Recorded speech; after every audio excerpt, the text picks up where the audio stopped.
বিএনপির ভারপ্রাপ্ত চেয়ারম্যান জনাব তারেক রহমান, আপনাকে আমাদের অনুষ্ঠানে স্বাগত জানাই। আপনি আমাদের শুভেচ্ছা এবং কৃতজ্ঞতা জানবেন। আমাদের সাথে আরো থাকছেন প্রফেসর আসিফ নজরুল। তিনি একজন জুরিস্ট, লেখক, সাংবাদিক এবং তার অনেক পরিচয়। তবে তার সবচেয়ে বড় পরিচয় এই মুহূর্তে যে তিনি সরকারের একজন উপদেষ্টা, তিনি সরকারের সঙ্গে রয়েছেন। তাকে আরেকটু আমি যদি পরিচয় দিতে চাই, তিনি একসময় সাংবাদিক ছিলেন, দুর্দণ্ড প্রতাপশালী রিপোর্টার ছিলেন। সেই আসিফ নজরুলকে আমরা সঙ্গে পেয়েছি। প্রফেসর আসিফ নজরুল, আপনাকে আমাদের সাথে পেয়ে আপনাকে আমাদের কৃতজ্ঞতা জানাই এবং স্বাগতম। আপনি আমাদেরকে সময় দিয়েছেন, পুরো টিমের পক্ষ থেকে আপনাকে স্বাগত। প্রথমেই যে বিষয়টি প্রফেসর আসিফ নজরুল আপনার কাছে যেতে চাই, যে প্রফেসর আসিফ নজরুল, আপনারা কি তারেক রহমানের এগেইনস্টে যেসব মামলা হয়েছে সে সব মামলা প্রত্যাহার করছেন কিনা খুব শীঘ্রই? আমরা কোনো ব্যক্তি স্পেসিফিক মামলা উইথড্র করছি না। আপনি দেখেন, আমরা প্রথম বলেছিলাম আমরা জুলাই অগাস্ট যে হত্যাকাণ্ডের যে মামলাগুলো ফলস মামলা করেছিল বিগত ফ্যাসিস্ট সরকার, সেগুলো উইথড্র করেছি হত্যাকাণ্ডের অভিযোগগুলা ছাড়া। সেকেন্ড ফেজে আমরা সাইবার সিকিউরিটি অ্যাক্ট যেটা আছে আমার মন্ত্রণালয়ের পক্ষ থেকে উদ্যোগ নিচ্ছি। আমরা এখানে স্পিচ অফেন্সের সাথে কম্পিউটার অফেন্সের পার্থক্য করছি। আমরা, আপনি জানেন, প্রত্যেকটা কেস দেখতে হচ্ছে, টাইম লাগছে। স্পিচ অফেন্স বা কথা বলার অপরাধের জন্য যাদের বিরুদ্ধে অভিযোগ এসেছিল তাদের সমস্ত মামলা উইথড্র করা হবে। এখানে তারেক রহমান আছেন নাকি খালেদ আছেন এটা আমরা দেখবো না, আমরা ইস্যু ধরে ধরে করবো। এটা হচ্ছে আমার মন্ত্রণালয়ের অ্যাপ্রোচ। আরেকটা কথা বলি, আপনার মনে প্রশ্ন রাখতে পারে তাহলে হঠাৎ করে রোজিনা আর মাহমুদুর রহমান মান্নারটা উইথড্র হলো কেন? কেউ প্রশ্ন তুলেছেন এবং খালেদা জিয়া। শুনে, আচ্ছা, খালেদা জিয়াটা তো আপনার খালেদা জিয়ার মামলা উদ্যোগ ঘটেছে পরে। প্রথমে আসছে রোজিনা আর মান্না ভাইয়েরটা। রোজিনা আর মান্না ভাই ওনারা দীর্ঘদিন সাফার করছিলেন, ওনারা পাসপোর্ট পাচ্ছিলেন না, বিদেশে যেতে পারছিলেন না, বিশেষ করে মাহমুদুর রহমান মান্না পাসপোর্ট পাচ্ছিলেন না। মাহমুদুর রহমান মান্না এখনো সংকটাপন্ন অবস্থায় হসপিটালে আছে। ওনার বিরুদ্ধে একটাই মামলা ছিল, ডিজিটাল সিকিউরিটি অ্যাক্টের মামলা, যেগুলি একটা আইনেই মামলা ছিল। তো ওনারা ব্যক্তিগতভাবে যোগাযোগ করেছেন এবং অনেক সাফারিংস এর মধ্যে দিয়েছেন। মান্না ভাইয়ের চিকিৎসা কাজ বন্ধ ছিল ওখানে। আর রোজিনার মেয়ের চিকিৎসার ব্যাপার, রোজিনার এরকম একটা, এই মুহূর্তে আমার মনে পড়ছে না, একটা কারণ ছিল। ওনারা খুব রিকোয়েস্ট করেছিল, আমরা একটা সিগনেচার স্টেটমেন্ট হিসাবে আমরা মামলা উদ্যোগ করেছি। আরো অনেক মামলা করেছি, আপনাকে এখানে বলে শেষ করতে পারবো না। যেমন ধরেন, আপনি মাহমুদুর রহমানের যে স্ত্রীর যে মামলার ব্যাপারটা ছিল, আমাদের অত্যন্ত শ্রদ্ধেয় সম্পাদক, ওটা আমরা করেছি, ওটা পত্রিকা আসে নাই। এরকম আরো আছে কিছু কিছু, যেটার জন্য জনজীবন অতিষ্ঠ হয়ে যাচ্ছে। ধরেন আপনার জীবন অতিষ্ঠ হয়ে যাচ্ছে, আপনি ওই মামলার কারণে বিদেশে চিকিৎসা যেতে পারছেন না, আপনার বাচ্চা পড়তে যেতে পারছে না, আপনার বাচ্চাকে নিয়ে আপনি চিকিৎসা দিতে পারছেন না, বাইরে যাওয়ার অনেক প্রয়োজন তো থাকে মানুষের। সেই সমস্ত ক্ষেত্রে আমরা অগ্রাধিকার, দুই একটা অনুরোধের ভিত্তিতে অগ্রাধিকার দিয়েছি। এখন খালেদ মানুষ তো ধরেন এই এই জিনিসগুলো বলে আমরা বোঝানোর চেষ্টা করেছি আমরা সবকিছু করব, সমস্ত ইস্যু ওয়াইজ জিনিসগুলোকে করব। ইস্যু ওয়াইজ করার ক্ষেত্রে আমরা ইস্যুটা একটা একটা করে ভাগ করছি। এই থার্ড ফেজে সাইবার সিকিউরিটি একটা মামলার পর থার্ড ফেজে আমার ইচ্ছা আছে আমাদের মন্ত্রণালয়ের পক্ষ থেকে মামলা উদ্ধারের ব্যাপার, কিন্তু আমাদের আর স্বরাষ্ট্র মন্ত্রণালয়ের পক্ষ থেকে একসাথে কাজ করতে হয়। থার্ড ফেজে আমরা গায়েবী মামলাগুলো উদ্ধার করার চেষ্টা করব, কারণ বাংলাদেশে একটা মামলার দীর্ঘ জট রয়েছে। গায়েবী মামলা উদ্ধার হলে সেটার দিক থেকে লাভবান হবে। এবং আপনি জানেন এই গায়েবী মামলাগুলো এত অবিশ্বাস্য, এত হাস্যকর, এত গাঁজাখুরি ছিল, এটা উইথড্র না করা তো মহাপাপের মতো একটা ব্যাপার হবে। আমরা আপনাকে একটু বলি, আমরা ফেজ ওয়াইজ যাবো, ব্যক্তি ওয়াইজ যাবো না। ব্যক্তি ওয়াইজ যে দুই একটা ঘটনা দেখেছেন আপনি, এটা এক্সেপশন। বেগম খালেদা জিয়া একটা সেজন্য এক্সেপশন ছিল, তবে তারেক রহমান সাহেবের ক্ষেত্রে কোনো এক্সেপশন করা হচ্ছে না। বেগম খালেদা জিয়ার ক্ষেত্রে মামলা উদ্ধারের ব্যাপারটা আপনি কোনটা বলতে চাচ্ছেন? ওনার যে ক্ষমা করার ব্যাপারটা? জি, ক্ষমা করার ব্যাপারটা।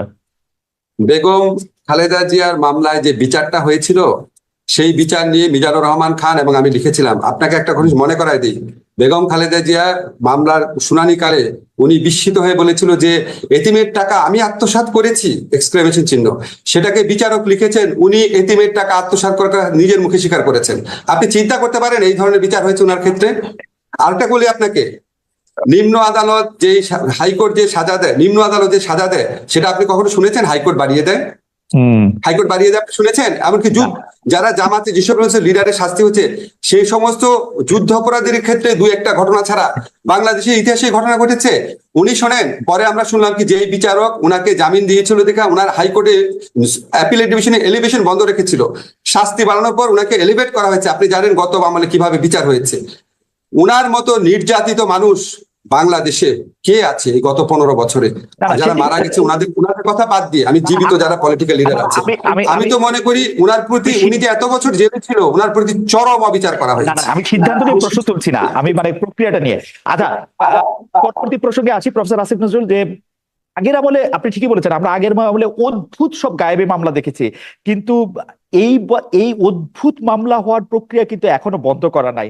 আমি একটু কাগজ দেখে বলি, আমার সুবিধা হয়, যে ক্রিকেটার সাকিব আল হাসানের বিরুদ্ধে মার্ডার কেসের মামলা হয়েছে, অভিনেতা জায়েদ খান, যেটি আমি আগে বলেছি, তার বিরুদ্ধে মামলা হয়েছে, বাফুফের সভাপতির বিরুদ্ধে মার্ডার কেস হচ্ছে, আগের সরকারের দুর্নীতিবাজ মন্ত্রী যার বিরুদ্ধে হতে পারতো গুছানো সুন্দর একটি দুর্নীতির মামলা বা মানি লন্ডারিং এর মামলা, তা না করে ঢালাও ভাবে নিউ মার্কেটের একজন হকার হত্যা মামলাকে সবাই গ্রেফতার দেখানো হচ্ছে, এবং আদালতও সেই সব মামলায় কারো জামিন মঞ্জুর করছে না, ঢালাও ভাবে রিমান্ড দিয়ে যাচ্ছে। পার্থক্যটা তাহলে কোথায় হলো প্রফেসর আসিফ নজরুল? আচ্ছা, পার্থক্যটা আপনাকে বলি। ধরেন আপনি, আমার এতগুলা নাম তো মনে থাকবে না, দুইজনের নাম মনে আছে, সাকিব, জায়েদ খান।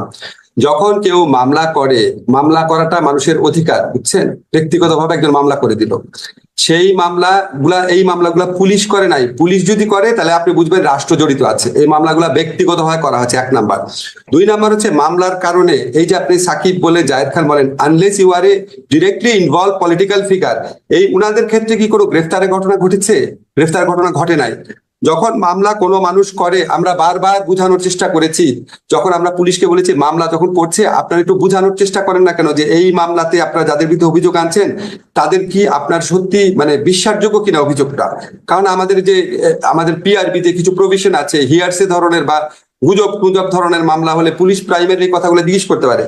পুলিশ কাছ থেকে এবং এমনকি আদালতের কাছ থেকে আমরা যে তথ্য পেয়েছি, যারা মামলা করতে আসে তারা এত বেশি প্রেশার, ওইখানেও এক ধরনের মানে মব প্রেশার থাকে, যে পুলিশের পক্ষে এবং কোনো কোনো ক্ষেত্রে আদালতের পক্ষে, যারা বিগত ফ্যাসিস্ট রেজিমের আমলে যাদেরকে নিপীড়ক সংস্থাতে পরিণত করা হয়েছিল, তাদের সেই মরাল কারেজ থাকে না এই উন্মত্ত জনতাকে কনফ্রন্ট করার জন্য। এগুলি ঘটনা প্রথম দিকে ঘটেছে।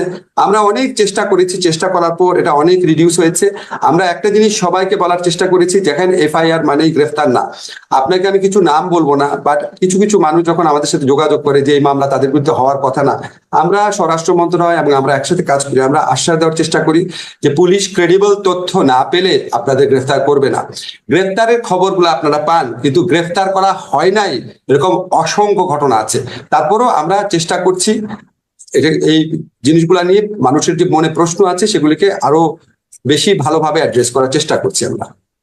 আপনাকে একটু নাম ধরেই বলি, আপনার দীর্ঘদিনের যে মানে একসাথে কাজ করেছেন আপনারা, জনাব শাহরিয়ার কবির, তার বিরুদ্ধে যে হত্যা মামলা হয়েছে সেই ব্যাপারটিকে আপনি আসলে কিভাবে দেখেন? কেউ কেউ প্রশ্ন করছেন 71-এর ঘাতক দালাল নির্মূল কমিটির সামনের সারির সংগঠক বলেই কি তিনি সেই জালে পড়লেন, যেটাতে আসলে আপনি নিজেও ছিলেন? তার বিরুদ্ধে হত্যা মামলা হয়েছে, আপনি জানেন। ওনার বিরুদ্ধে তো হত্যা মামলা আপনার 71-এর ঘাতক দালাল নির্মূল কমিটিতে থাকার কারণে হয়েছে, এটা কি বাদী লিখেছেন? লিখেন নাই। শোনেন, আপনাকে আমি ব্যক্তি বিশেষে কথা বলবো না, তাহলে অন্যদের প্রতি ইনজাস্টিস করা হবে। এখানে অনেক এখানে কিছু কিছু মামলা হয়েছে, এটা আমাদেরকে ব্যথিত করেছে, আমাদেরকে বিব্রতকর অবস্থায় ফেলেছে, এবং আপনাকে আমি নিশ্চিত করতে পারি এই সমস্ত মামলার পিছনে রাষ্ট্রের, সরকারের কারো কোন রকম, রাষ্ট্রটা আমি জানি না, রাষ্ট্র অনেক বড় ব্যাপার, আমাদের অন্তর্বর্তীকালীন সরকারের কারো কোন রকম মিনিমামতম সংশ্লিষ্টতা ছিল না, মিনিমামতম প্রণোদনা ছিল না, মিনিমামতম ডিরেকশন ছিল না। ব্যক্তিগতভাবে এই জিনিসগুলো করা হয়েছে। আমি ব্যক্তি স্পেসিফিক না ভাবে আপনাকে বলি, আমরা যখন দেখি একজন বৃদ্ধ মানুষকে, একজন বয়স্ক মানুষকে, বা একজন আপনার হুইল চেয়ার ব্যবহার করছে এরকম মানুষকে, বা একজন আপনার কম্পারেটিভলি অনেক পরিচ্ছন্ন ইমেজের মানুষকে, ধরেন আমি প্রফেসর মান্নানের কথা বলতে চাচ্ছি, ওনাদের বিরুদ্ধে যখন এরকম মামলা হয়, এটা তো কারো এনজয় করার কথা না, এটা তো কারো ভালো কথা না। কিন্তু আপনি বিচারিক প্রক্রিয়ার মধ্যে দিয়ে যতটুকু পারা যায় সেখানে আপনি ওনাদেরকে রিলিফ দেওয়ার চেষ্টা করবেন। এখন আমাদের সমাজে এরকম কোনো ধারণা আছে যে একটা মানুষ যদি খুব মানে ফেমাস হয়, বা একটা মানুষ যদি খুব জনপ্রিয় হয়, হয়তো উনি কোনো অপরাধ করতে পারেন না। কিন্তু ধরেন আমি আপনাকে, আমি নূর ভাইয়ের কথা বলছি, ধরেন আসাদুজ্জামান নূর ভাইয়ের গ্রেফতার নিয়ে অনেক প্রশ্ন উঠেছে। উনাকে ঢাকার হত্যা মামলা নিয়ে যদি গ্রেফতার করা হয়, এটা নিয়ে তো প্রশ্ন ওঠারই কথা। তো আমরা পরে ইনভেস্টিগেট করে দেখলাম ওনার বিরুদ্ধে নীলফামারীতেও মামলা হয়েছে। এখন খালেদ, আপনি আমাকে বলেন, নীলফামারীতে তো উনার এলাকাতে তো কিছু মৃত্যুর ঘটনা ঘটেছিল, ওনার গাড়ি ভরে হামলার পর কিছু এক্সট্রা জুডিশিয়াল কিলিং হয়েছিল, এটাতে ওনার জিরো ইনভলভমেন্ট থাকতে পারে। কিন্তু ওইটার কারণে যদি স্থানীয়ভাবে কেউ মামলা করে, আমি কি তারে বলবো যে নূর ভাই অত্যন্ত ফেমাস অভিনেতা, খবরদার ওনার বিরুদ্ধে মামলা করবা না? আমার কি অধিকার আছে? আমার শুধু এইটা দেখার আছে বিচারিক প্রক্রিয়ার মধ্যে দিয়ে ডিউ প্রসেসটা যেন কনফার্ম করা হয়। আমার শুধু একটাই জানার ইচ্ছা, আপনার কাছ থেকে তো জীবনে বহু আইনি সমস্যা নিয়ে আপনার কাছে গিয়েছে, মামলা হয়েছে ভালো কথা, তার বিরুদ্ধে মামলা চলতেই পারে, তাকে গ্রেফতার করাটা খুব প্রয়োজন ছিল? মানে রিপোর্ট চলতে পারে, তিনি আদালতে হাজিরা দিতে পারতেন, জামিন থাকতে পারতেন, তাকে রিমান্ডে নেওয়া, রিমান্ড চাওয়া, রিমান্ড নেওয়া এগুলি খুব জরুরি ছিল। মানে আমি just জানতে চাচ্ছি, আমার কিন্তু আসাদুজ্জামান নূরের প্রতি কোনো আলাদা আলাদা কোনো রকম কোনো জায়গা থেকে আমি বলছি না, মানে আমি শুধু জানতেই চাচ্ছি। দেখেন, আমি যদি আপনার সরকারে না থাকতাম আমি অনেক কিছু বলতে পারতাম। এখানে একটা যৌথ দায় দায়িত্বের ব্যাপার আছে। কোনো কিছু যদি আমার ভালো না লাগে, এটা দায় দায়িত্ব আমারও থাকবে, ভালো না লাগলেও। ফলে আমি এটা কারো মানে কোনো মানে এখানে আমার সমালোচনার অধিকার নাই, কারণ আমি সরকারের অংশ।